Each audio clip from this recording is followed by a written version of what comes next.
बिहार में नीतीश कुमार ने 10वीं बार ली मुख्यमंत्री पद की शपथ। मुख्यमंत्री नायब सिंह सैनी ने शपथ ग्रहण समारोह में लिया हिस्सा। प्रधानमंत्री नरेंद्र मोदी और नीतीश कुमार के नेतृत्व को सराहा। यमुनानगर में फैक्ट्री में कटिंग मशीन में फंसने से 20 साल की लड़की की मौत। घर में चल रही थी शादी की तैयारियां। बेटी की मौत के बाद पसरा मातम। रोहतक में ऑनर किलिंग का सनसनीखेज मामला। भाई ने गोलियां मारकर विवाहिता को उतारा मौत के घाट। बचाने आए देवर को भी मारी गोली, हालत गंभीर। हरियाणा में नए बीजेपी अध्यक्ष के चुनाव पर बोले मोहनलाल बड़ौली। बिहार चुनावों के चलते हुई देरी। पश्चिम बंगाल के चुनावों से पहले हो जाएगा नए राष्ट्रीय और प्रदेश अध्यक्ष का फैसला। दिल्ली ब्लास्ट केस में 4 और काबू। गुरुग्राम से मौलवी और टीचर को हिरासत में लिया। अल-फलाह यूनिवर्सिटी के इलेक्ट्रीशियन और उसके रिश्तेदार को भी किया काबू।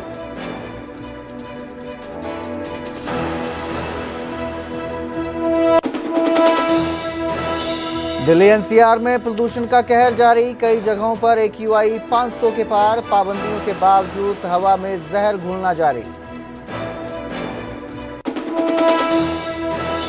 दिल्ली ब्लास्ट के बाद हरियाणा डीजीपी का बड़ा बयान। कहा हरियाणा में बनेगी एंटी टेररिस्ट फोर्स। एनसीआर जिलों में पहले तैनाती की तैयारी।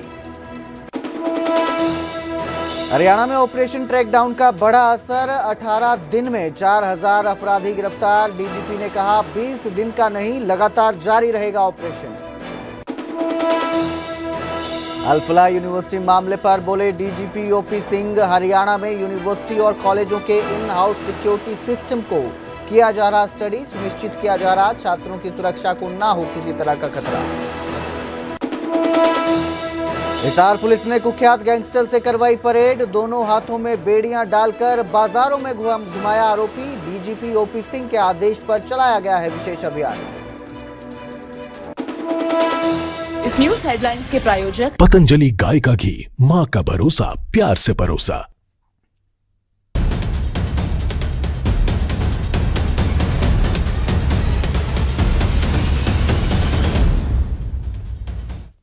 नमस्कार, स्वागत है न्यूज 18 पंजाब हरियाणा में। हरियाणा प्राइम की शुरुआत करेंगे हिसार के साथ। हिसार में पुलिस ने कुख्यात गैंगस्टर से परेड करवाई। दोनों हाथों में बेड़ियां डालकर गैंगस्टर को बाजारों में घुमाया।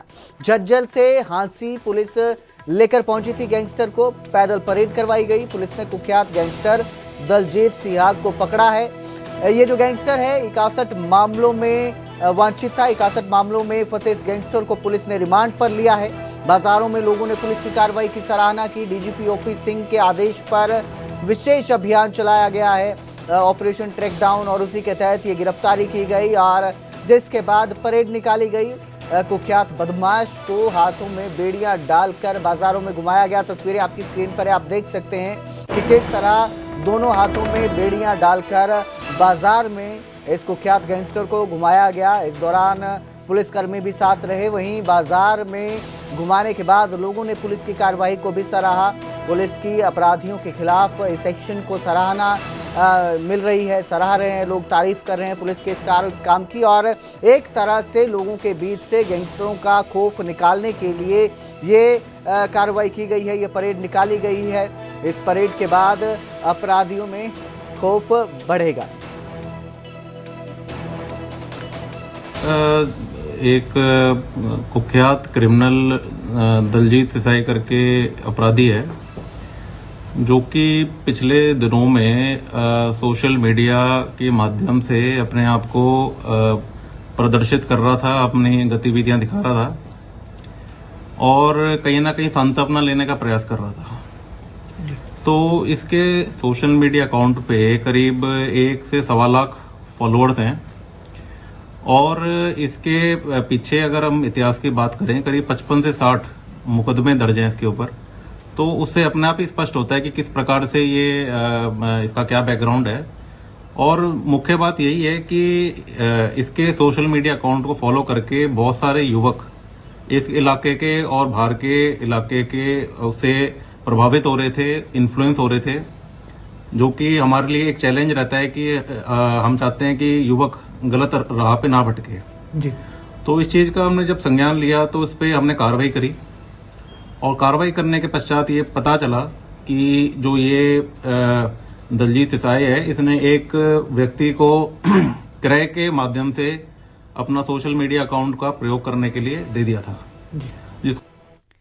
तो प्रदेश में ऑपरेशन ट्रैकडाउन का बड़ा असर देखने को मिल रहा है। 18 दिनों में 4000 अपराधी गिरफ्तार किए गए हैं। डीजीपी ओपी सिंह से न्यूज 18 की खास बातचीत हुई और इस खास बातचीत में उन्होंने बताया कि कानून के शिकंजे में 874 कुख्यात बदमाश हैं, जिनमें 106 गैंगस्टर्स को पकड़ा गया है, पकड़ने में सफलता मिली है।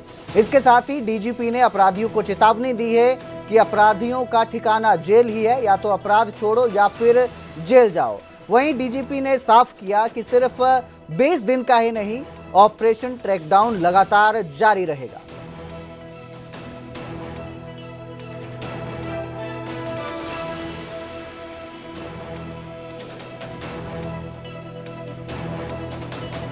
दिल्ली ब्लास्ट के बाद हरियाणा डीजीपी का बड़ा बयान सामने आया। न्यूज 18 से एक्सक्लूसिव बातचीत में डीजीपी ओपी सिंह ने कहा कि हरियाणा में एंटी टेररिस्ट फोर्स बनेगी।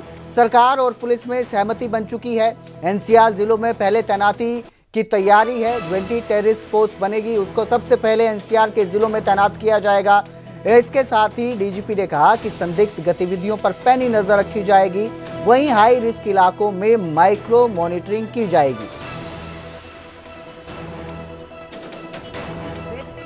देखिए कि एंटी टेररिस्ट सेल के लिए बात चल रही थी, जैसे कि बगल के स्टेट्स वगैरह में है, जहाँ की एक वेल इक्विप्ड जो है काइंड ऑफ की जो एजेंसी है, वो इंफॉर्मेशन गैदरिंग, इन्वेस्टिगेशन और ऑपरेशन चलाती रहती है।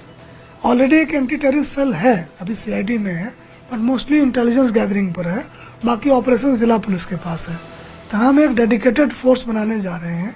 इस विषय में सरकार को प्रस्ताव भेजा था, बात भी आज हुई है। इन प्रिंसिपल काइंड ऑफ की बात को आगे बढ़ाने की सहमति बनी है और जल्दी ही हमारे पास एक डेडिकेटेड यूनिट होगा जो टेररिज्म, जो हर फॉर्म ऑफ टेररिज्म में, चाहे वो जिहादी टेररिज्म हो, चाहे वो आपका अल्ट्रा लेफ्ट हो, चाहे वो और भी जो है जितने भी सेपरेटिस्ट हैं, तो उनकी एक्टिविटी के बारे में क्लोजली वॉच रखेगा हरियाणा में और उस पर ऑपरेशन चलाता रहेगा। दिल्ली ब्लास्ट के बाद सुर्खियों में आई अल-फलाह यूनिवर्सिटी को लेकर भी डीजीपी बोले हैं, जिसका आतंकी कनेक्शन नजर आ रहा है। इस यूनिवर्सिटी को लेकर डीजीपी ने कहा कि हरियाणा में जितनी भी यूनिवर्सिटी और कॉलेज हैं, उनको स्टडी किया जा रहा है, उनके इन हाउस सिक्योरिटी सिस्टम को जांचा जा रहा है, स्टडी किया जा रहा है, समीक्षा की जा रही है। डीजीपी ने कहा कि यूनिवर्सिटी और कॉलेज को अपने कैंपस सिक्योरिटी को मजबूत करना चाहिए। वहीं छात्रों की सुरक्षा को किसी तरह का खतरा ना हो, इस बात का भी ध्यान रखना चाहिए। अल-फलाह यूनिवर्सिटी वही है जिसका नाम आया था डीजीपी दिल्ली ब्लास्ट में, जो ब्लास्ट हुआ था उसका जो आतंकी था डॉक्टर उमर, उसका भी अल-फलाह यूनिवर्सिटी से कनेक्शन सामने आया था। और जब उनसे अल-फलाह यूनिवर्सिटी के बारे में बातचीत की गई, तब उन्होंने कहा कि जितनी भी यूनिवर्सिटी और कॉलेज हैं, उनके इन हाउस सिक्योरिटी मॉडल का अध्ययन किया जा रहा है। और इस रिस्पॉन्स में जितने भी हरियाणा में यूनिवर्सिटी एंड कॉलेजेस हैं, तो इनको हम स्टडी कर रहे हैं कि इनका इन हाउस सिक्योरिटी सेटअप क्या है। तो हम कहेंगे आपकी पेरीमीटर जो है बाउंड्री वॉल होनी चाहिए और जो गाड़ियां आती जाती है उसकी चेकिंग की व्यवस्था होनी चाहिए। जितनी भी भर्तियां आप करते हैं उनका कैरेक्टर वेरिफिकेशन करें, स्टूडेंट्स का भी एंटीसीडेंट वेरीफाई करें अपने स्तर से। अगर कोई सस्पिशियस एक्टिविटी हो तो बगल के थाने को कहें। तो हम ये चाहेंगे कि यूनिवर्सिटी और कॉलेजेस जो है अपने कैंपस सिक्योरिटी को स्ट्रेंथन करें, क्योंकि लड़के बच्चे हैं, उनकी एक लाइफ स्टाइल है। तो हम वहाँ दखलंदाजी ज़्यादा नहीं करना चाहते हैं, लेकिन वो हमारी चिंता है। तो वो गलत लोगों के हाथे ना चढ़ें, उनको कोई बरगलाने की कोशिश ना करे, उनकी सुरक्षा को खतरा नहीं हो। तो कैंपस में प्रॉपर एक बजट होना चाहिए, मैन पावर होना चाहिए, एक प्रोसेस मैनेजमेंट होना चाहिए, एक रिपोर्टिंग सिस्टम होना चाहिए, जिससे कि उनसे मैनेज होता है तो कर ले। थार और बुलेट वाले बयान पर भी डीजीपी की प्रतिक्रिया सामने आई। जब उनसे इस बारे में सवाल किया गया तो डीजीपी ने कहा कि 90% लोग थार और बुलेट वाले बयान से सहमत हैं। आपको बता दें कि डीजीपी ओपी सिंह ने पहले बयान दिया था कि थार और बुलेट में बदमाश चलते हैं, इस तरह का उन्होंने बयान सामने दिया था। और जब उनसे इस बारे में बात की गई तो उनका कहना है कि उनके इस बयान से 90% लोग सहमत हैं। वहीं जो लोग सहमत नहीं है और ट्रोल कर रहे हैं, वो ट्रेंड होना चाहते हैं या व्यू चाहने वाले लोग हैं जो ट्रोल कर रहे हैं। इस दौरान उन्होंने कहा कि वो ट्रोल करने वालों का भी स्वागत करते हैं। सभी लोग ट्रैफिक नियमों का सही से पालन करें, यही उनकी सबसे अपील है। ट्रोल तो ये हुआ ही नहीं। ट्रोल तो वो हुए जो इसको राइड करना चाह रहे थे, कि बहुत लोग इसको देख रहे थे। मैंने आप भी तो जिक्र कर रहे थे कि रेड लाइट पर सारे रुक गए थे, थार की कोई आई तो सीधे निकल गई। तो भाई आप क्या इस देश में नहीं रहते हो? ये कानून अपना एप्लीकेबल नहीं है। तो अगेन मैं गाड़ी गुड़ी का नाम नहीं लेना चाहता जी, वो छोड़ो इसको। मेरा पॉइंट ये है कि अब इसी का आप लें तो 15-20 लाख लोगों ने इसको देखा। 90% लोग इस विचार के थे कि भाई ठीक बात है, मतलब ऐसा नहीं होना चाहिए। 5% थे कि नहीं ठीक है, न्यूट्रल टाइप के थे। 3% जो थे उनको ट्रोल कर रहे थे, जो ट्रेंडिंग होने के चक्कर में थे। क्योंकि इस पर बात हो रही है, हम इससे चिपक जाएंगे, हमें व्यू मिल जाएगा, ट्रोल वो हुए। यार 2% भी हमारी खिलाफत ना करें तो कोई बात हुई जी? खिलाफत जिसका नहीं हो मतलब आप कुछ कर ही नहीं रहे हो। एक मूवी आपने देखी होगी, गुरु आई थी, उसमें कोई बात चली तो उसके कैरेक्टर ने कहा कि लोग अगर आपकी शिकायत करें तो सोचो कि आप तरक्की कर रहे हो। तो मैं सबका स्वागत करता हूँ, हमारी निंदा करें, हमारी आलोचना करें। और अब जिक्र करेंगे बिहार का। बिहार में नीतीश कुमार ने 10वीं बार मुख्यमंत्री पद की शपथ ली है। 10वीं बार बिहार के सीएम बने हैं नीतीश कुमार, और इस दौरान मुख्यमंत्री नायब सिंह सैनी भी उनके शपथ ग्रहण समारोह में पहुंचे थे। प्रधानमंत्री नरेंद्र मोदी के साथ 11 राज्यों के सीएम उनके शपथ ग्रहण समारोह में पहुंचे थे। मुख्यमंत्री ने बिहार के मुख्यमंत्री नीतीश कुमार को बधाई दी। प्रधानमंत्री नरेंद्र मोदी और नीतीश कुमार के नेतृत्व की भी सराहना की। बिहार सरकार की नॉन स्टॉप स्थिरता के लिए शुभकामनाएं दी। सीएम सैनी ने बिहार की जनता के प्रचंड बहुमत के लिए उनका आभार जताया है। सीएम सैनी ने राज्य और केंद्र सरकार के सहयोग की उम्मीद जताई है। तो 10वीं बार बिहार के मुख्यमंत्री बने हैं नीतीश कुमार, और इस मौके पर मुख्यमंत्री नायब सिंह सैनी ने उन्हें बहुत बहुत शुभकामनाएं दी। प्रधानमंत्री आदरणीय नरेंद्र मोदी जी और हमारे बिहार के लोकप्रिय मुख्यमंत्री नीतीश कुमार जी और बिहार की हमारी जनता, बिहार की मातृशक्ति, बिहार के सभी बुजुर्ग, सभी युवा साथी, मैं बिहार के जन जन को दिल से आभार प्रकट करना चाहूँगा, क्योंकि उन्होंने नॉन स्टॉप आदरणीय मोदी जी और नीतीश कुमार जी के नेतृत्व में प्रचंड बहुमत के साथ सरकार बनाई है। मैं सभी को बहुत बहुत बधाई और शुभकामनाएं देता हूँ। रोहतक से एक दिल दहला देने वाली वारदात सामने आई। प्यार किया, शादी की और इसकी कीमत जान देकर चुकानी पड़ी। ऑनर किलिंग में गोलियां मारकर एक महिला को मौत के घाट उतार दिया गया। सीसीटीवी में दर्ज है वो कातिलाना हिम्मत, जिसने एक भाई को अपनी ही बहन का कातिल बना दिया।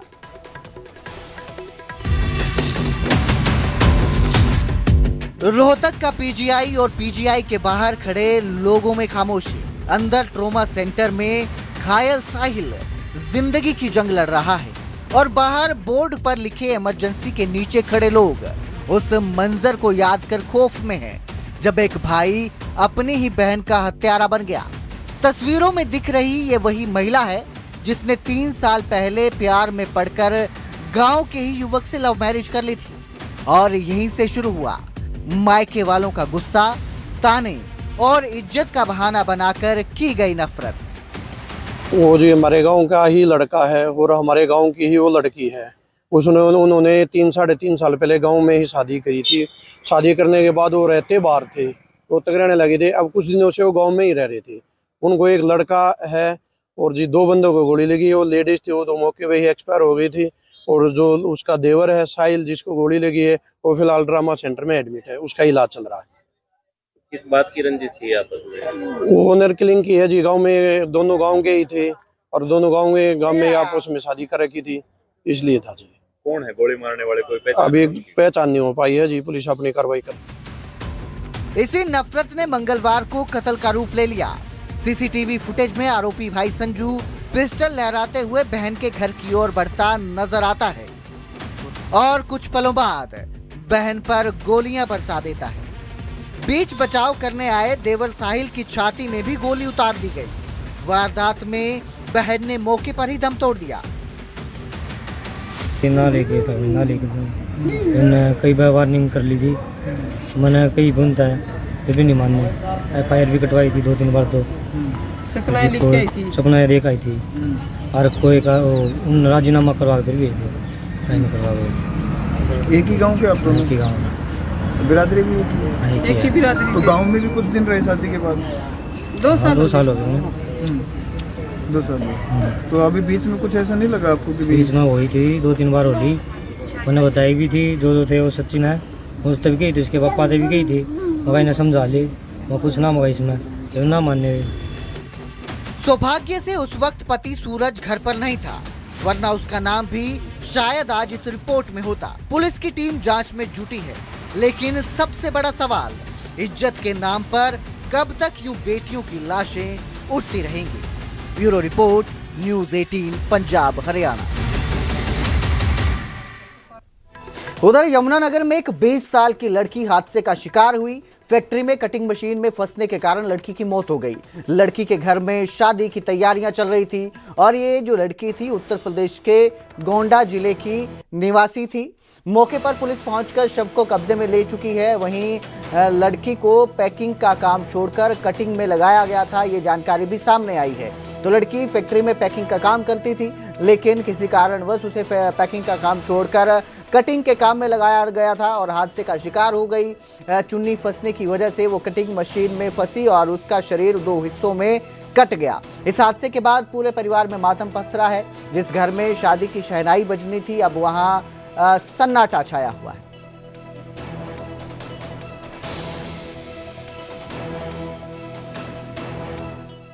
फैक्ट्री में काम कर रही है, तो ऊपर चक्का पर काम करत रही, तो ओका नीचे बुलाई ली, तो वो अब नहीं जाना कि का नहीं भा, मशीन में फंस गए।